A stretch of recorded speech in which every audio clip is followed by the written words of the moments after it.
रसूलुल्लाह सल्लल्लाहु अलैहि वसल्लम ने इरशाद फरमाया, लअन युअद्दिब अर्रजुलु वलदहु खैरुन मिन अन यतसद्दक़ बिसाइन, कि आदमी के सलीक़े की और अदब सिखाने का ये सबसे बेहतरीन काम है कि वो अपनी औलाद को अदब सिखाए। ये इससे बेहतर है कि आदमी किसी खैर के काम में सदक़ा करे। सा का ज़िक्र है कि सा का सदक़ा करे, ये रिवायत का मफ़हूम है।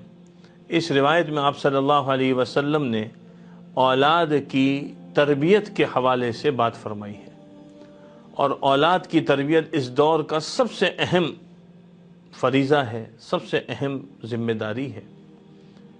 सारी दुनिया के काम हो जाते हैं, लेकिन हमारे पास आज औलाद की तरबियत के लिए वक्त नहीं है। बारहा अपने बड़ों से ये बात सुनी है कि आज हम अपनी औलाद को जितना वक्त देंगे और उनकी तरबियत पे तवज्जो देंगे, कल को इतना ही निखरेगी। हमारे अकाबिरीन में एक बड़े आलिम गुज़रे हैं, हज़रत मौलाना मोहम्मद असलम शेखुपुरी साहब रहमतुल्लाह अलैह, जिनका दर्स कुरान.com पर कुरान करीम के दर्स बड़े मशहूर थे और आम थे। उन्होंने एक किताब लिखी है हमारा बचपन के नाम से, जो आजकल बड़ों का बचपन के नाम से मिलती है। उस किताब में उन्होंने उन हज़रात के बचपन के वाक़यात जमा किए हैं जिन्होंने बड़े बड़े काम किए और उन्होंने नाम कमाया। दीनी लाइन के भी बड़ों को जमा किया, दुनियावी लाइन के भी जमा किया, और उसमें जो बात उन्होंने बयान की है उसको अगर सामने रख कर देखें तो ये जितने हजरात थे, इन सब की तरबियत में या तो बराह रास्त उनके वालिद की तरबियत का दखल है, या अगर वालिद की तरबियत नहीं है तो वालिद ने माहौल ऐसा बनाया था कि वालिदा ने उनको बेहतरीन तरबियत दी कि वो माशरे में बहुत बड़ा नाम उन्होंने कमाया। आज हर आदमी रोता है कि मेरी औलाद मेरे हाथ से निकल रही है, मेरी औलाद ऐसी हो गई, मेरी औलाद वैसी हो गई। उसकी क्या वजह है? कि हमने अपनी औलाद को वक्त नहीं दिया। आज हम रोते हैं कि माशरा बिगड़ रहा है। भाई, माशरे का आगाज़ तो मेरे घर से हो रहा है। मैंने अपने घर में अपने बच्चे को कितना वक्त दिया।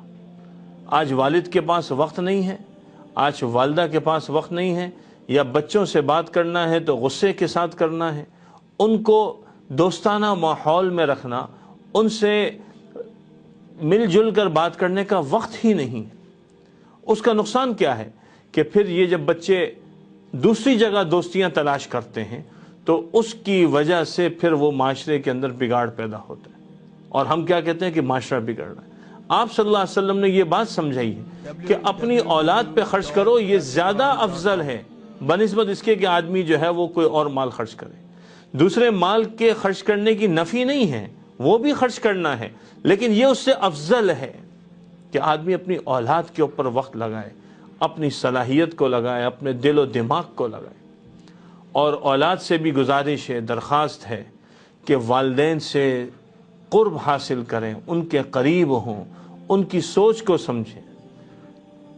ये भी बहुत ज़रूरी है। आज जब औलाद से ये बात की जाती है कि अपने वालिद से करीब हो, अपने जो है वो ज़िंदगी में वालिदैन को वक्त दो, तो वो कहते हैं इन्होंने हमें क्या वक्त दिया। उज़र तो उनका ठीक है, लेकिन बहरहाल उन्होंने उस वक़्त नहीं समझा। तो हम कितने भी बड़े क्यों ना हो जाएं, अपने वालिदैन का क़ुर्ब हासिल करें। उनकी दुआएं साहिबान हैं, उनकी दुआएं निगहबान हैं, उनकी तवज्जुहात निगरान हैं। हम अपनी ज़िंदगी में जो कुछ भी कर लें, वालिदैन के रुतबे को नहीं पहुँच सकते। और वालिदैन ये बात जान लें कि हमारी ज़िंदगी, हमारी सलाहियत, हमारी ताकत, हमारी कोशिश जहाँ और चीज़ों पे लग रही है, और लगाएं, सारे खैर के काम हैं, लेकिन औलाद पर अपना वक्त लगाना ये सबसे कीमती सौदा है, सबसे कीमती सरमाया है। औलाद के ईमान की फ़िक्र करें, उसकी तरबियत की फ़िक्र करें, उसके माहौल की फ़िक्र करें, उसके लिए हुलिये की फ़िक्र करें, उसके दोस्तों की फ़िक्र करें, उसकी शादी अच्छे घराने में उसका बंदोबस्त करें, उसको बेहतरीन روزگار کی طرف متوجہ کریں، اس کے اندر صفات پیدا کریں، اسکلز پیدا کریں، صلاحیتیں پیدا کریں، مہارتیں پیدا کریں، جس کے ذریعے وہ کل کو معاشرے کا ایک بہترین اور مثبت کردار بن کر سامنے آئے۔ اللہ تعالی ہم سب کو اپنی اولاد کی بہترین تربیت کرنے کی توفیق عطا فرمائے۔ مرحلہ بہت سخت ہے، لیکن اللہ کی توفیق کے ساتھ ہی انجام دیا جا سکتا ہے۔